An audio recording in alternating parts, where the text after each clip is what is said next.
হয়ে গেছে।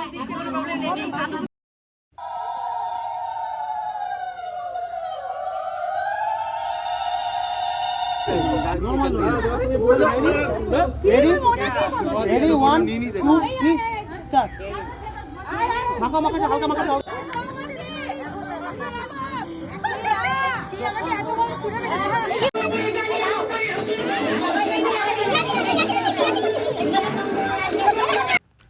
এই ঋতু তোর বিয়া লেগেছে।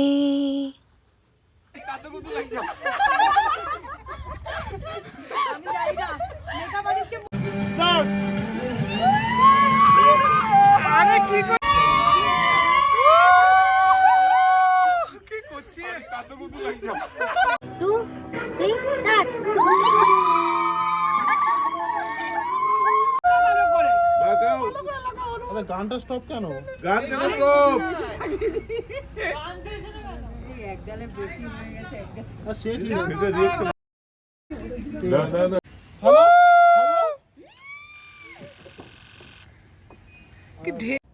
Hi friends, welcome back to my YouTube channel ঋতুস mini blog. তো আজকে হচ্ছে আমার হলদি। হ্যাঁ, প্রত্যেকটা দিন যেমন করে আমি রিক্রিয়েট করেছি তেমনই হলদিটাও আমি রিক্রিয়েট করেছি। আর বিশ্বাস করো, হলদিটা রিক্রিয়েট করতে আমার সবথেকে মজা হয়েছে, কারণ এই যে অ্যানিভার্সারিটাকে আমি আবার বিয়ের মতো করে সেলিব্রেশন করলাম, তার পেছনে একটাই রিজন যে আমার যে মেন যে গায়ে হলুদটা ছিল আমার বিয়ের টাইমে, সেই টাইমে আমার নিজের কোনো একটা ছবি নেই, কোনো সেরকম শ্যুট নেই, কিচ্ছু নেই। এতটাই হড়বড় করে সবটা হয়েছিল যে কিচ্ছুই করতে পারিনি, একটা ফোঁটা টাইম পাইনি। তো আমার প্রচণ্ড পরিমাণে এত দুঃখ আমি পেয়েছিলাম। বিয়ের পরই আমার বর যখন আমাকে বলেছিল যে কী চাই তোর বল, মানে আমার দুঃখ দেখে, এমনিতেও ও আমার দুঃখ দেখতে পারে না সেটা না, কিছু নেওয়ার জন্য না, আমি এমনিই আমাকে জিজ্ঞেস করেছিল যে তোর কী চাই বল। তখন আমি ওকে একটাই কথা বলেছিলাম যে দেখ, আমার কিচ্ছু চাই না, কিন্তু আমি আমার বিয়েটাকে আবার অ্যানিভার্সারিতে ফার্স্ট অ্যানিভার্সারিটা আমি আবার বিয়ের মতো করে রিক্রিয়েট করতে চাই। তো ও একটু হেসেছিল, কারণ আমার বর একটু ইন্ট্রোভার্ট, তো ওর কাছে একটা আবার একটা হবে, সবাই মজা করতেও ভালোবাসে, কিন্তু আমি আরও অনেক বেশি ভালোবাসি। ও অতটা ওই মজা মজা বলতে ওই ডান্স ফান্স এগুলো ওর জন্য বিশাল ব্যাপার, ও করতে একদমই চায় না। তো যাই হোক, ওকে মানানোর কিছু না, ও নিজেই আমাকে তখন আর কিছু বলেনি, তারপর ও আমাকে বলেছিল যে হ্যাঁ ঠিক আছে, বিয়েটাকে আমরা আমরা নেক্সট ইয়ার আবার বিয়ে করছি, এটাই ধরতে পারিস, বর এক বর বউ থাকবে সেম, কিন্তু বিয়েটা আবার বিয়ের মতো করেই হবে, বাস ওই যজ্ঞ আর পুরোহিত বাদে বাকি সবটাই আমাদের যেমনটা হয়েছিল তেমনটাই হবে। আমি আর আমার মা কিছু স্লো মোশন করছি, যেটা বিশ্বাস করো আমার গায়ে হলুদে একদমই হয়নি। তো যাই হোক, একটাই আমার ইচ্ছে ছিল যে আমার গায়ে হলুদের টাইমে আমি ভালো শাড়ি পরেছিলাম, কিন্তু আমার আরও অনেক বেশি গর্জিয়াস পরার ইচ্ছে ছিল, কিন্তু ইয়েলোতে ফ্যান্সি অত গর্জিয়াস শাড়ি না দেখবে গায়ে হলুদে কেউ পরে না, কারণ একটুখানি নষ্ট হয়ে যায় এটাই। কিন্তু এবারে আমি তোমরা দেখতেই পাচ্ছ, শাড়িটা ব্লাউজটা সবটা আমার নিজের ডিজাইন দিয়ে আমি বানিয়েছি। অফ শোল্ডার ব্লাউজটা আমি রেখেই দিয়েছিলাম যে আমি আমার গায়ে হলুদে পরবো, আর যা যা শখ আমার বিয়ের টাইমে আমি মেটাতে পারিনি সেই সব কিছু আমি একবারে মেটাবো। বাবার সাথেও আমার সেরকম কিচ্ছু শ্যুট ছিল না। আর সত্যি কথা বলতে নন বেঙ্গলিদের যে হলদি রিচুয়ালটা আমার ভীষণ ভালো লাগে, ওটাকেই আমি আবার করেছি আমার এতে, হলদিতে আবার রিক্রিয়েট করেছি। আমার নিজের গায়ে হলুদে যাই বলো সেরকম কিন্তু কিছুই করা হয়নি, পুরোটাই একটা ওই যাকে বলে রিচুয়ালের মধ্যে পড়েছিল যে এইটা করতে হবে ওটা করতে হবে, কিন্তু আমি যে নাচ গান মজা এগুলো কিন্তু আমি করতে পারিনি।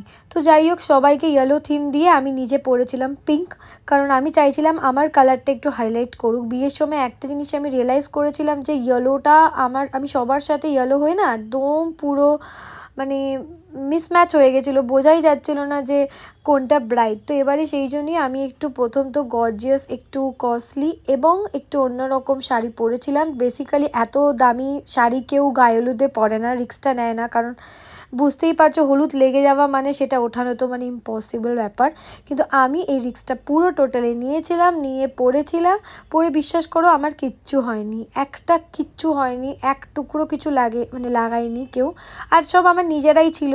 তো ওদেরকে আমি বলে দিয়েছিলাম মুখে লাগা, চুলে লাগা, যেখানে ইচ্ছা লাগা, বাস শাড়িতে লাগাস না, ব্লাউজে লাগাস না, কারণ ওই দুটো আমার প্রচণ্ড ফেভারিট। আর ব্লাউজটা আমি মানে একটা বলিউড সেলিব্রিটিকে মানে কপি করে তো বলবো না, ওই ওই ডিজাইন দেখে আমি এই ডিজাইনের ব্লাউজটা বানিয়েছি।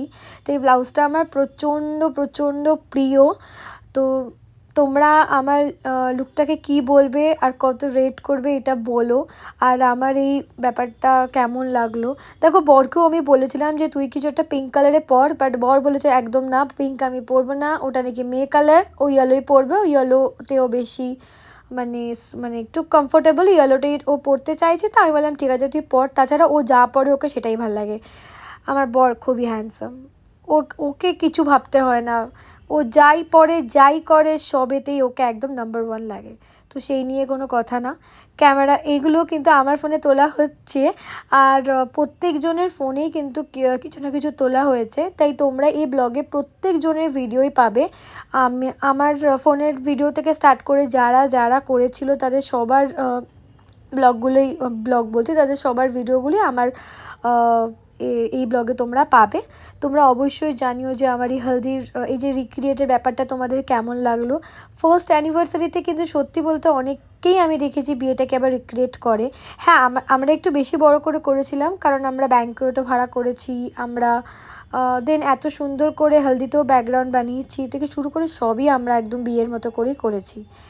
আর এই যে এখন সব পরিবারের সবাই আমাদেরকে মানে ফার্স্টে তো হলদি দিল, তারপরে ফুল দিচ্ছে, প্রচণ্ড মজা হয়েছে, আলাদা লেভেলেরই মজা। ওর ওপর একটু রেগে গেছিলাম তাই এরকম করছি। আরেকটা প্রবলেমও আমি খুব ফেস করি, সেটা হচ্ছে আমার মুখ যেহেতু একটু ছোটো, তাই আমার মুখে কোনো সানগ্লাসে ঠিকঠাক করে যায় না, তাই আমি একবার এটা নিচ্ছি, একবার এটা নিচ্ছি, একবার ওটা করছি, কোনটা নেব আমি বুঝতেই পারছিলাম না। তো যাই হোক, আমি এখন যে সানগ্লাসটা পরে আছি সেই সানগ্লাসটা আমার প্রচণ্ড ফেভারিট। তো আমি ক্যামেরাম্যানকে বললাম যে এটাই থাক না দাদা, আমার খুব প্রিয়, আর এখানে আমার খুব ভালো ছবিও আসে। দেখেছো সবাই কেমন ডিস্ট্রিবিউট হয়ে গেছে, আমার কিছু লোক এদিকে এসে গেছে আর কিছু লোক ওইদিকে, মাসি কাকিমারা সব ওইদিকে ছিল, এখন সব মোটামুটি এক হয়ে গেছিলো। আর এখন ফুলগুলো নিয়ে এত মজা করেছি, এত মজা। আর এখানে ক্যামেরাম্যান আমাদেরকে বলেছিল যে তোমরা হালকা করে ফুল ছিঁড়বে, আমি তো এমনভাবে ফুল ছিঁড়েছি যেন ফুল দিয়ে আমি ভেঙেই দেবো ক্যামেরা।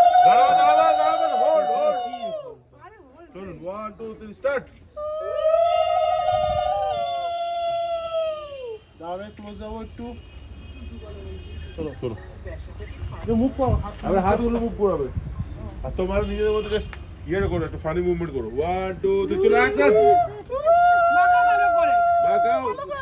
আরে গানটা স্টপ কেন? গান কেন স্টপ? একগালে বেশি হয়ে গেছে, আর সে কি হয়েছে রিঅ্যাকশন দিদি মানে ইয়ে করো, এই ভালো করে মাখো, ভালো করে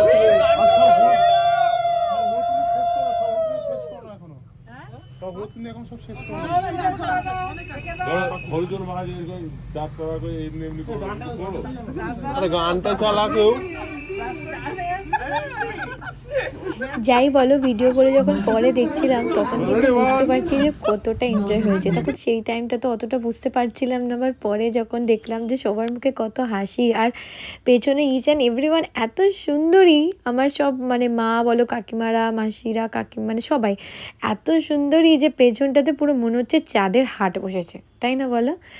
তো যাই হোক, বিয়েতে কিন্তু দেখো বিয়েটা একরকম, আর অ্যানিভার্সারিটা এভাবে হয়তো কেউ সেলিব্রেট করে না। I am the first one হয়তো যে এরকম, বা ফার্স্ট যদি নাও হই, খুব কম মানুষই হয় যে এভাবে অ্যানিভার্সারিটাকে সেলিব্রেট করে।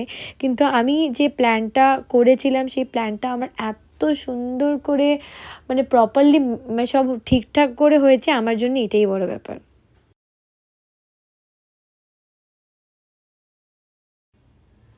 একটু পরিষ্কার করে দিচ্ছিলাম মুখটা, এত খারাপভাবে মানে ওর মুখে সব থেকে বেশি করে হলুদ লেগেছে, আর ও তো বেচারা কিছু বলেও না। আর তাছাড়া সত্যি কথা বলতে ওর মুখে যতই হলুদ লাগাও যাই লাগাও রাত্রিবেলা তাও ওকে সুন্দর লাগবে, এটা নিয়ে আমার কোনো মানে নেই, ডাউট নেই।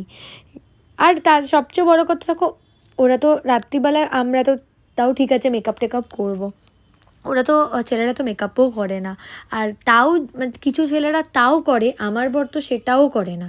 আমার মানে বর একদম কোনো কিছুতে কোনো কিছু নেই, একদম নর্মাল থাকে, সেটা যাই হোক, ওর বিয়ে হোক, অ্যানিভার্সারি হোক, যাই হোক, রিসেপশন হোক, ও কোনো কিছুতেই ও মুখে কিচ্ছু লাগাতে পছন্দ করে না, ও একদম সিম্পল থাকে। কিন্তু আমি দেখেছি অনেক ছেলেকে কিন্তু বিয়ে ফিয়ে বা কোনো অকেশানে সাজতে আমি দেখেছি, কিন্তু আমার বরকে সাজানো ইম্পসিবল। ও সাজবে না তো সাজবেই না। তা আমি ওকে আর জোরও করিনি, কারণ ও ন্যাচারালি বিউটিফুল, সে নিয়ে কোনো ডাউট নেই। যদি কেউ জিজ্ঞেস করো একই বরকে আবার বিয়ে করে কেমন লাগছে, আমি বলবো দুর্দান্ত, কোনো কথা হবে না। এরকম বরকে, আমার বরের মতো বর পেলে একবার কেন 1,00,000,000 বার বিয়ে করতেও আমার কোনো অসুবিধা নেই। আর তাছাড়া এমনিতেও 7 জন্মও আমারই।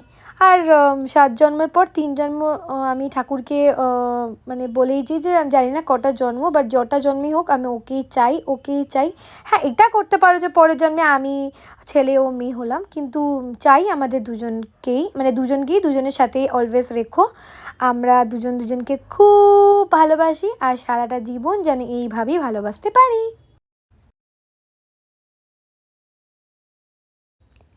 এই যে এবার আসবে আমার সব একদম আমার কিউটি পায়রা, যারা মানে যতদিনে যত বদলা বাকি ছিল সেটা আজকে নিয়ে নিয়েছে। একদম রিভেঞ্জের ডে ছিল আজ। সোনু আমার ভাই যে পেছনে, সে তো অপেক্ষায় ছিল যে কখন ওকে হলুদ দেওয়া হবে, আর ওটা পুরো আমার মুখে স্ম্যাশড করবে, এটাই ও মানে টার্গেট, ওর এটাই ছিল। যাই হোক, ওকে ছাড়া আমার চলেও না। আমি প্রচণ্ড ভয় পাচ্ছিলাম যে এরা কীভাবে দেবে, কারণ আমি একটু চাইছিলাম কি ভালো করে দিক, তাহলে একটু ভালো ভালো ছবি আসবে। কিন্তু ভাইয়ের হাতে হলদি দেওয়ার পর আর কোনো কিছু মানে মানে ভাবনা চিন্তার বাইরেই থাকে, তখন তুমি ভূত হবে, তোমাকে এটা ভেবে নিতে হবে।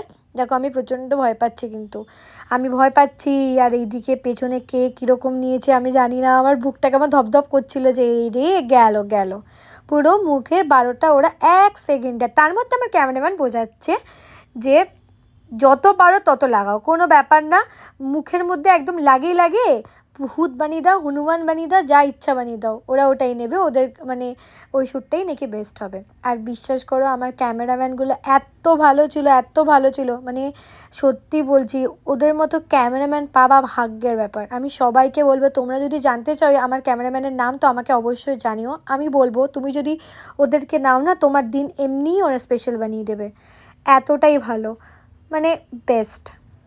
শুরু হয়ে গেল টর্চার, শুরু হয়ে গেল, তোমরা নিজেরাই দেখো কিভাবে করছে। আর আমার থেকেও বেশি আমার বরকে, বেচারা রে, আহারে, মনে মনে আমি কিন্তু খুব, বিশ্বাস করো সত্যি বলছি, আমি প্রচণ্ড খুশি ছিলাম। ক্যামেরাম্যান বলছিল আরে দাদাকেই দিয়ে যাচ্ছ, বৌদিকেও দাও, কিন্তু আমি বলি না না না বাবা, দাদাকেই দিয়ে যাও, দাদাকে দাও, বৌদিকে দেওয়ার কোনো দরকার নেই। কারণ বৌদির মেকআপ আর্টিস্ট নিচে বসেছিল।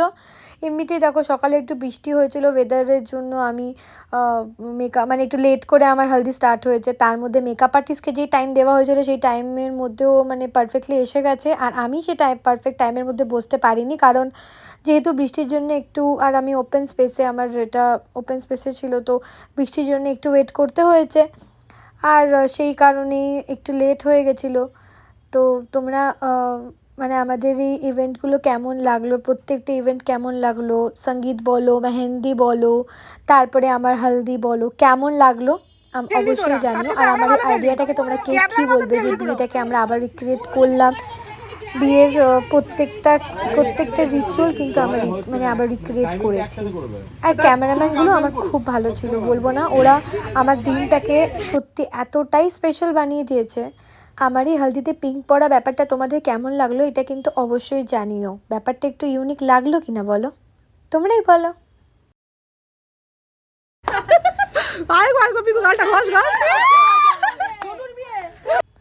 আরেকটা যেটা ইচ্ছা আমার বিয়ের থেকে ছিল যে মা আমাকে সুন্দর করে আলতা পরিয়ে দেবে, কিন্তু এবারও সেটা খুব একটা ভালো করে হয়নি, কারণ সব কিছু আনা হয়েছে কিন্তু আলতার যে পরাবে সেই ব্রাশটাই আনা হয়নি। হাত দিয়ে আলতা পরানো ব্যাপারটা তো জানোই যে কতটা মানে ব্যাপার, তার মধ্যে মায়ের পুরো হাত আলতা হয়ে যাচ্ছিলো, তাই আমি একটুখানি দুঃখ পেয়ে গেছিলাম। বেচারা আমার মা আমাকে এতটাই ভালোবাসে, অন্য কেউ হলে হয়তো বলতো যে না না না আমার সারা হাত আলতা হয়ে যাবে, আর 2-3 ঘন্টা পর থেকে আবার আমাদের ফাংশন আছে, আমার মানে বিয়ের রাতটা আবার রিক্রিয়েট করে বিয়েটা আবার হবে। তো যাই হোক, তো কিন্তু আমার মা তো মাই হয় বলো, মা নিজের হাতকে চিন্তা না করে আমাকে মেহেন্দি বলছি, আমাকে আলতা পরিয়ে দিচ্ছিল। এই জন্যই আমি মাকে এতটাই ভালোবাসি। তার মধ্যে লেগেও যাচ্ছিল। আমার মা আমাকে খুব ভালোবাসে, আর মায়ের মতো করে কে বুঝবে বলো? মায়ের মতো করে আজ অবধি কেউ কোনোদিনও তার মেয়েকে বুঝতে পারেনি, বুঝতে পারবেন না। হ্যাঁ, বাবারাও ভালোবাসে, বাবারাও বোঝে, সেটা না, আমার বাবা আমাকে সবচেয়ে বেশি ভালোবাসে। এত হলুদ ছিল ওর মুখে যে আমি ভাবছিলাম একটু হলুদটাকে সরিয়ে দিই, তাহলে কতগুলো ভালো ছবি তুলবো, কিন্তু এতটাই হলুদ ছিল যে ভালো ছবি আর আসেনি। বাট যেগুলো যেগুলো তোলা হয়েছিল সেগুলো অনেক ভালো ছিল, খুব সুন্দর। দেখো দুজনকে একসাথে ফুল দিচ্ছে, আমার সেলিব্রিটি মতো ফিল হচ্ছিলো, সেলিব্রিটিরা যেমন করে ঠিক তেমন। এখানে দেখো সবাই ইচ অ্যান্ড এভরিওয়ান চলে এসেছে নাচ করার জন্য।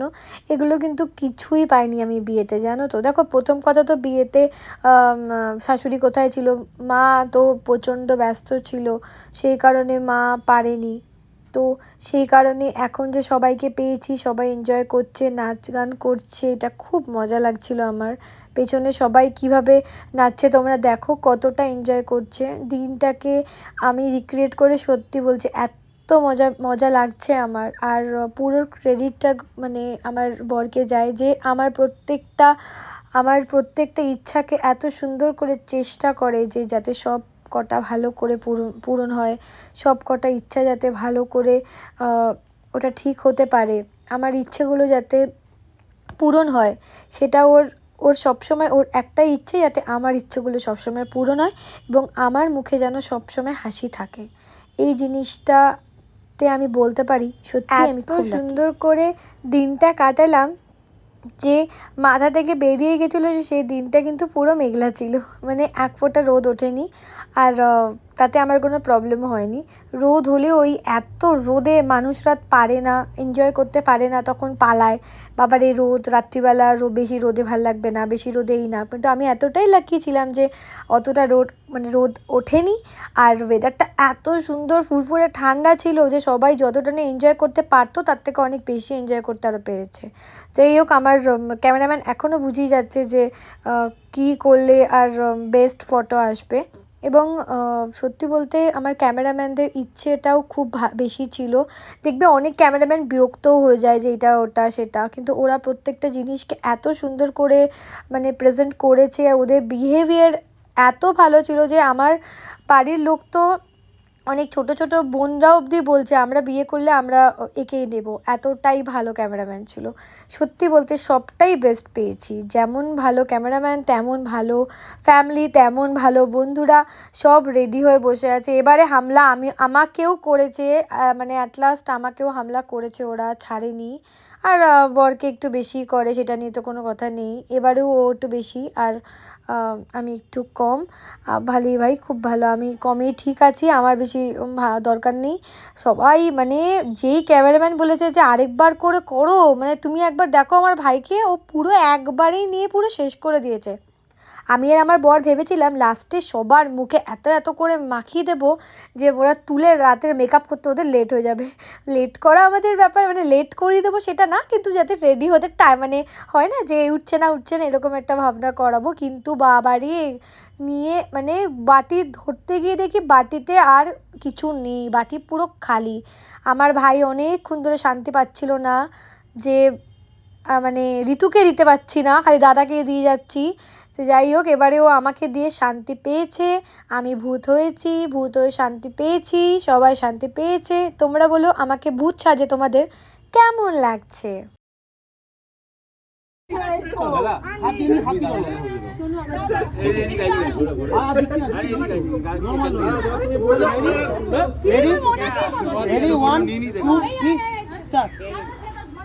মাখা হালকা মাখা কানে ব্যথা করছে, আরে হালকা মাখাচ্ছে, হাস বলে কাতে কুছিস শুধু দাও কি বাবা আমার চুল পুরো ছিঁড়ে দিয়ে দেবে বাস হয়ে গেছে আবার শুধু ফুড প্রোডাক্ট আছে ওটা করে দেখ এগুলো দেখ এগুলো দেখ দেখ একটু দেখ না এখন লাগবে না আরে গোলাপ কিছু রাতে হ্যাঁ তো যে প্যাকেটটা হয়ে বেঁচে যাচ্ছে, গেছে বন্ধ করো, বন্ধ করো, বন্ধ করো। মানে ওই সাইডেরটা আর ওটা ফেরত দিয়ে দেবো আমার অনেক সিঙ্গেল ফটো ভিডিও নেওয়ার পর পরের দিকে আমাদের দুজনেরও কিছু ফটো ভিডিও শ্যুট হচ্ছিল। দেখো তোমরা দেখে বুঝতেই পারবে। আমার মাকে তো মনে হচ্ছে প্রচণ্ড পরিমাণে মরিয়া হয়ে গেছে ফুল দেওয়ার জন্য। এখন না আমার মনে হচ্ছে কি বলো তো, ফুলগুলো ওদের গায়েও ছুটতে পারতাম বলো, বা ইস মানে কি হয়েছে বলো তো, মানে হলুদটা একটু কম বাটা হয়ে গেছে, নাহলে না সবাইকে ভূত বানাতে পারতাম। যাই হোক, এখন তো মনে হচ্ছে যে হলুদটা আরেকটু বেশি করে বাটা উচিত ছিল।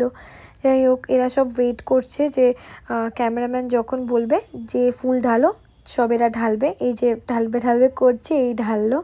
তার মধ্যে কেউ একটু আগে করেছে, কেউ একটু পরে করেছে, বাট ক্যামেরাম্যান চাইছিল সবাই মিলে একসাথে হবে। তো সেটা দেখো, সবাই মিলে একসাথে করাটা কিন্তু একটু ভীষণ ডিফিকাল্ট ব্যাপার। আমি নিজেই বলবো যে আমাকে নিজেকে দিলেই আমি নিচে পারবো না। তো যাই হোক, ওরা যেটা করেছে প্রচণ্ড ভালো করেছে, দারুণ হয়েছে। পরের দিকে এই যে লাস্টের দিকেও দেখছি হাত যাচ্ছে আর ফুল দিচ্ছে মানুষ।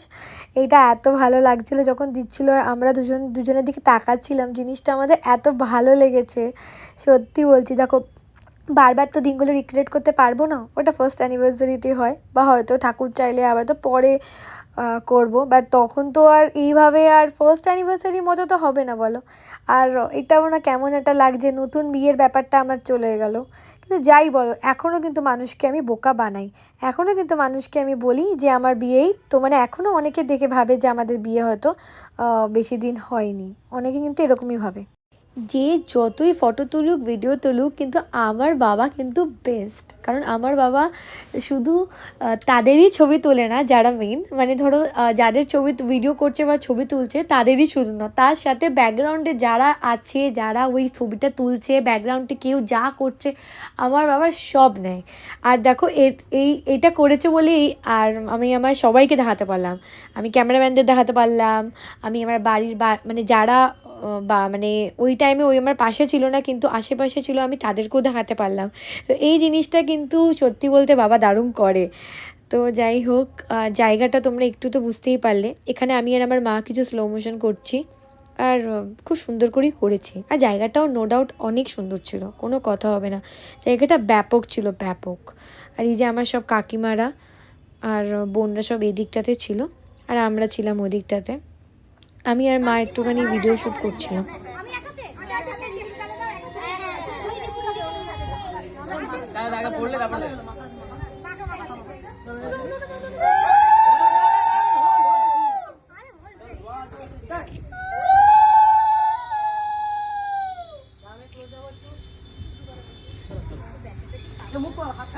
আস্তে আস্তে করে আমরা চলে যাচ্ছি শেষের দিকে, হয়ে গেছে সব এবারে। আর আমার মানে বেসিক্যালি ওর কিছু করার নেই, কিন্তু আমার মেকআপ আর্টিস্ট অনেকক্ষণ ধরে বসে আছে। এবারে ঝাড় গালি খাওয়ার আগে আমি চলে যাই, আর হয়েই গেল, সব তো হয়েই গেল। চলো ফ্রেন্ডস, টাটা, আবার দেখা হবে নেক্সট ব্লগে। আর সেই ব্লগটা কিন্তু আসবে খুব তাড়াতাড়ি। আর তোমরা যেভাবে আমার প্রত্যেকটা রিচুয়ালকে দেখলে রিক্রিয়েট হতে, সেরকম আসল দিনটা কিন্তু আজকেই, মানে মেন বিয়েটা, সেটা কেমন করে করলাম কিন্তু দেখো। ততক্ষণে বাই বলার পরও আমি আবার এলাম তোমাদেরকে আমাদের জায়গাটা একবার দেখাতে। ব্যাকগ্রাউন্ডটা পুরো আমি চুজ করেছি, তোমরা কিন্তু অবশ্যই বলো কেমন লাগলো।